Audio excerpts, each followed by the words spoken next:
നിന്റെ പണി പൂണ്ട് പറ എനക്ക് കൊറേ പണി അറിയാ ചേട്ടാ. ആ നിനക്ക് പണി അറിയാം, നീ ഇപ്പൊ എന്നെ പറഞ്ഞോണ്ടിരിക്കണല്ലോ. നീ ഒറ്റടുത്തും കാര്യം ഞാൻ പഴുക്കേണ്ടി വരണ അഞ്ചുറ്റാനും കണ്ടിക്ക് പണ്ടാരടങ്ങിട്ട്. ബംഗാളി മലയാളി ഇവരിത് എവിടെ കിടന്നിട്ടാണോ പണിയാണ്? പൊളിച്ചു നിന്നിട്ടാണോ പണിയാണ്? എവിടെയാ അവര്? ബംഗാളി മലയാളി ചായക്ക് സമയം. അടാ ചായ പീനക്കരി ആശ കൂപ്പിടിച്ചാൽ പോ. അമ്മ ആ തുപ്പി കളഞ്ഞിട്ട് പോ, അല്ലെങ്കിൽ ചായക്ക് കടുപ്പം കൂടും. ഇപ്പൊ ഒരാശാ പണി കഴിയാണ്ടേ ചായ കുടിച്ചിട്ട് അകത്ത് പിടിക്കില്ല. പോരാ നിങ്ങൾ കൈ കഴിക്കോ? കണ്ടോ പോരാ പോരാ പൊക്കോ. കപ്പലണ്ടി വറുത്ത പോലെയായല്ലോ.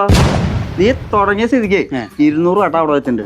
അതും കൂടി അങ്ങോട്ട് കയറ്റി വെച്ചിട്ട് വന്നാൽ മതി കേട്ടാ. ചായ കുടിക്കാൻ വിളിച്ചു നല്ല തന്നെ അങ്ങോട്ട് ചെല്ലേ. നീ ഇങ്ങോട്ട് വാ, നിനക്ക് ഞാൻ വേറെ പണി വെച്ചിട്ടുണ്ട്. ഇങ്ങോട്ട് വാ. നീ പാടാ മോനെ, നീ അപ്പുറത്തേക്ക് പാടാ. അങ്ങോട്ട് പോ, അങ്ങോട്ട് വരാം. തപ്പ വരാം, പൊക്കോളൂ. 200 കട്ടയാ ദൈവമേ. ഇന്ന് ഞാൻ പണിയെടുത്ത് പൈസ കാണിക്കേണ്ടി വരുമോ? കഷ്ടം.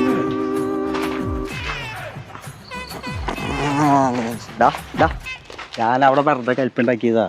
അവനൊരു ഉടായ്പല്ല. നീ പണിയെടുക്കേണ്ടത് എനിക്കറിയാം. എന്നാലും എനിക്ക് വിഷമായി ആസന. എന്തിനാടാ? ഞാൻ വെറുതെ പറഞ്ഞതല്ലേ.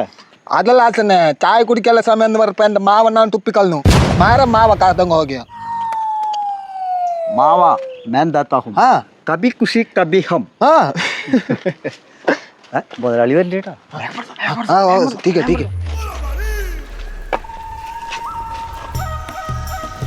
എങ്ങനെയുണ്ട് മോനെ നമ്മുടെ പുതിയ വീട്?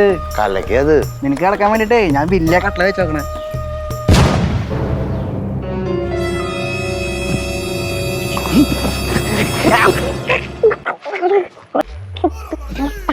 ചേട്ടാ ഞാൻ ഇവിടുത്തെ എഞ്ചിനീയർ, കൺസ്ട്രക്ഷൻ എഞ്ചിനീയർ. ഞാൻ ഗണേശ അവനെ കൊല്ലണ്ട, നമ്മുടെ വീടിന്റെ എഞ്ചിനീയറാ. പറഞ്ഞ സമയത്ത് പണി കഴിഞ്ഞില്ലെങ്കിൽ അപ്പൊ നമുക്ക് അവനെ കൊല്ലാം. മലയാളി ബോഡി ഗാർഡായിട്ട് ഒരാളെ ഇടിക്കാൻ കിട്ടാണ്ടിരിക്കാന്ന് പറഞ്ഞാൽ ഭയങ്കര വിഷമമുള്ള കാര്യം കേട്ടാ. നീ വിഷമിക്കണ്ടാ, വീട്ടിലെന്റെ അച്ഛണ്ട്. ഞാൻ അങ്ങോട്ട് വരുമ്പോഴേ എന്റെ അടുത്ത് ചിക്കൻ വാങ്ങാൻ പോവാൻ. എന്റെ പട്ടി പോവും.